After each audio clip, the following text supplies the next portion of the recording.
Kid, he was an ultimate ribber. Always constantly ribbing. If he'd bring you a drink, even if it was sealed, you better not drink it. I mean, you never knew what you was going to end up getting or what was going to happen. I mean, anything. You had to be on your toes when Dynamite Kid was around. But that guy was a wrestling machine.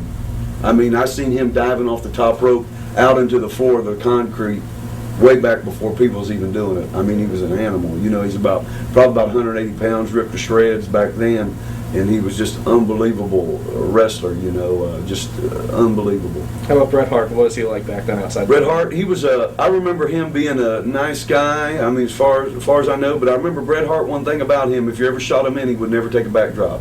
He said, that's too unbelievable. I mean, just stuff like that. Or he said, why does guys get thrown in the turnbuckles and turn their backs every time? That's why you always hit the turnbuckles like that right there, you know. But their dad, Stu, and them, they were real nice to me. You know, like I said, they gave me an opportunity to work up there. And I do remember one thing about Calgary, a lot of road trips where guys are getting fights constantly. You know, you was pinned in, driving down the road 100 miles an hour in a van. Those trips were so long. And the trips were long, like we'd have 500-mile trips with 6, 7, 8 guys in the van. All of a sudden they'd be stopping the van, they'd be getting out, fist fighting, you know, different guys be pulled off the side of the road fighting each other, you know, and I mean, and then you get back in the van after a while and they'd go on down the road and then they'd go work in a town, right? Yeah, go work after you just done been shooting. Yeah, I mean, Jim Neidhart was there too. He just got into the family, and I mean, you know, it was just unbelievable how that was. They had Smith Hart. I don't know if you ever heard of him or not. But see, Smith was one of Stu's sons. They had sent him to Germany to learn to.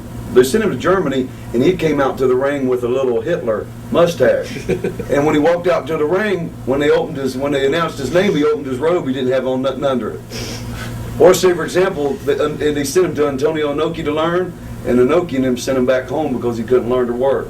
But they would let Smith wrestle in the Indian reservations, and he never did really catch on. But I remember the best by far. I'm a well, and of course he wasn't working his own 11 or 12, but Bret ended up doing, you know, real good. His stuff was real believable. I think that's what made him a good professional, you know.